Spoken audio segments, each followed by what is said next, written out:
नमस्कार दोस्तों, मेरा नाम डॉक्टर सरबजीत सिंह है और आज हम बात करेंगे विटामिन डी के बारे में। हम विटामिन डी के बारे में क्यों बात करेंगे? इसलिए कि पूरे विश्व में 1 अरब लोग इसकी कमी से जूझ रहे हैं, तो तथा हर दूसरे व्यक्ति को इसमें अपर्याप्त रूप से विटामिन डी।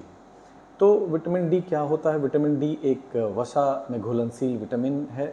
इसको ऐसे समझते हैं कि जैसे विटामिन बी कॉम्प्लेक्स आप लिखते हैं, वो पानी में सॉल्युबल, पानी में घुलनशील विटामिन है।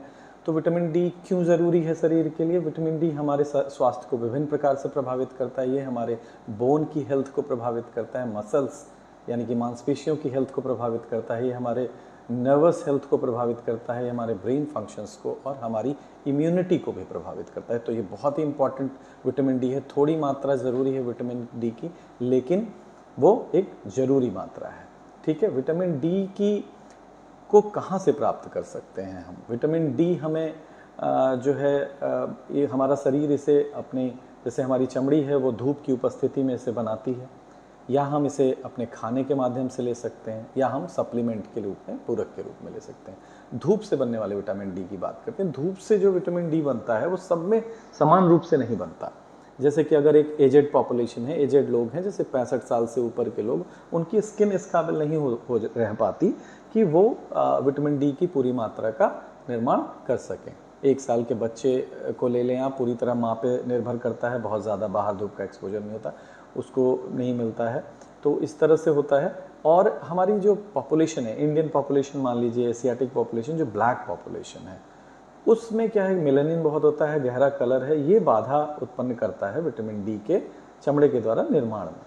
तो मिडिल ईस्ट की पॉपुलेशन जैसे ले लीजिए आप, जहाँ पूरे कपड़े पहनते हैं आप, पूरे के पूरे ढके हुए शरीर, आंखें वगैरह। हमारे यहाँ भी कुछ समुदाय में लोग जो है पूरे के पूरे कपड़े, उन लोगों को क्या होता है कि वो सन एक्सपोजर प्रॉपर नहीं होता, तो उन लोगों को भी कमी हो जाती है। ऐसे लोग ज़्यादा जूझते हैं विटामिन डी की कमी से जिनमें जो है कोई बीमारी हो इस तरह की, जैसे कि मोटापे के लोगों को विटामिन डी की, तो बोले किडनी और लिवर डिजीजेस हैं, कुछ बीमारियां हैं जैसे सिस्टिक फाइब्रोसिस है, क्रॉन्स डिजीज़ है, सीलिएक डिजीज जिसमें एब्जॉर्प्शन खाने का प्रॉपर नहीं हो पाता, तो उसमें विटामिन डी भी एब्जॉर्ब, तो इस तरह की बीमारी वाले लोगों को भी होता है। कुछ लोग दवाइयों पे होते हैं, जैसे लैक्जेटिव्स ले रहे हैं, कॉन्स्टिपेशन है उसके लिए लैक्जेटिव्स ले रहे हैं आप, जो कब्ज को दूर करने के लिए।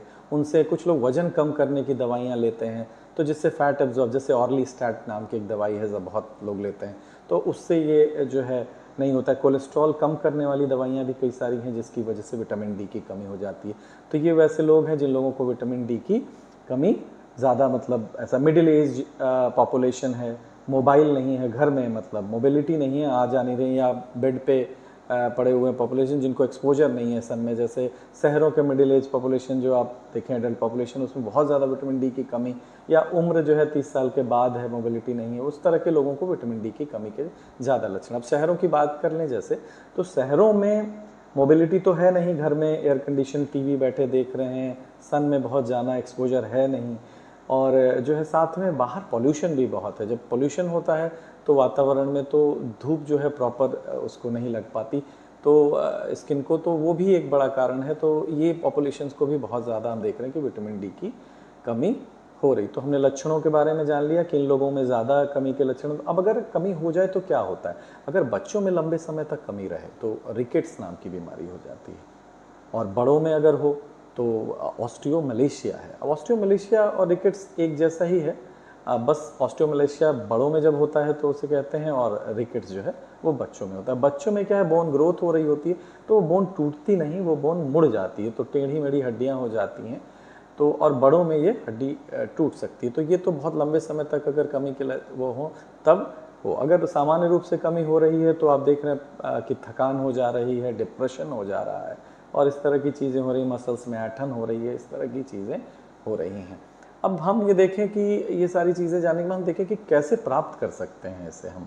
विटामिन डी बहुत ज़रूरी है। अगर धूप से नहीं हो पा रहा है, डाइट से नहीं हो रहा है, तो हम सप्लीमेंट से लेना होगा, या डाइट में हम क्या करेंगे? तो धूप की बात मैं बताऊं तो अगर आप धूप ले रहे हैं तो बहुत ज़्यादा धूप लेने की आवश्यकता नहीं है। खास करके अगर आपको धूप लेना है सुबह के समय की, वो प्रोटेक्टिव होगी। आपको सनस्क्रीन का बहुत इस्तेमाल करना है। अगर आप ज़्यादा धूप ले रहे हैं बिना सनस्क्रीन के, तो विटामिन डी तो मिले या ना मिले, आपको स्किन कैंसर जरूर हो सकता है। तो इस बात का ध्यान रखें। जब डाइट की बात है तो अगर आप नॉन वेजिटेरियन हैं तो ज़्यादातर नॉन वेजिटेरियन लोगों को पर्याप्त रूप से विटामिन डी मिल जाता है। लेकिन जो है हमारी इंडियन पॉपुलेशन जो जो कि ज़्यादातर शाकाहारी है, उनको कैसे मिले, तो उनके लिए भी है कि आप बहुत सारे ऐसे स्रोत हैं जो उनको मिल सकते हैं। आजकल फोर्टिफाइड स्रोत हैं, जैसे फोर्टिफाइड मिल्क आता है, आप देखें पैकेट वाला मिल्क है, आप वो विटामिन ए और डी से, एक समय में डालडा होता था, मार्गरेन है जो विटामिन ए डी फोर्टिफाइड होता है, फोर्टिफाइड सीरियल्स, ओट्स, ये सारी चीज़ें आने लगी हैं फोर्टिफाइड। उससे क्या होता है कि आपको अतिरिक्त उसमें विटामिन डी दिया जाता है। इसके अतिरिक्त सामान्य खान पान फल हैं, जैसे कुछ सब्जियां हैं, जैसे मशरूम हैं, ऑरेंजेस हैं, इनसे अगर आप दूध लेते हैं तो दूध है, दही है, ये फोर्टिफाइड रूप से लें या सामान, इसमें भी आपको मिल जाता है। भिंडी एक अच्छा स्रोत है, आपको आश्चर्य होगा विटामिन डी के लिए। बहुत सारी ऐसी चीज़ें हैं, सब्जियां हैं जो विटामिन डी के एब्जॉर्प्शन में मदद करती हैं, अच्छे से वो अवशोषित हो जाती है आपके इंटेस्टीन से, तो वो भी काम करती है। उस तरह की चीज़ें आप ले सकते हैं। तो जो शाकाहारी हैं उनको निराश होने की ज़रूरत नहीं है, ऑल्दो उन्हें सप्लीमेंटेशन की भी समय समय पे ज़रूरत पड़ती है। अब हम अगर आप बात करें कि हमको सप्लीमेंटेशन लेना है तो क्या हम स्वयं लेंगे? नहीं, इसके लिए सबसे पहले तो हम ये देखेंगे कि विटामिन डी का लेवल क्या है। विटामिन डी का लेवल जांचने के लिए हमारे पास खून की जांच उपलब्ध है, जिसमें हम देखते हैं 2 शब्द आते हैं इसमें। एक होता है विटामिन डी डिफिशियंसी, यानी कि कमी हो गई, और एक है विटामिन डी इनसफिशियंसी, अपर्याप्त रूप से। तो इन दोनों में जो है वो जांच में पता चलता है, तो दोनों का इलाज भी अलग तरीके से होता है। डिफिशियंट स्टेट में कई बार इंजेक्शन लगाने पड़ते हैं विटामिन डी के, और जो अपर्याप्त रूप से विटामिन डी की कैटेगरी होती है उसमें हम ओरल से भी चलते हैं।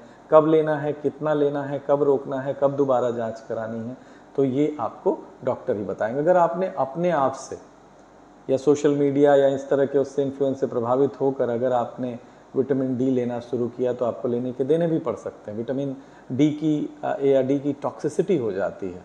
अक्सर हर लोग कॉड लिवर ऑयल और इस तरह की चीज़ें ऑनलाइन लेके वो करने लगते हैं, ऐसे में आपको टॉक्सिसिटी हो जाएगी, तो उसके भी आपको दुष्परिणाम झेलने होंगे।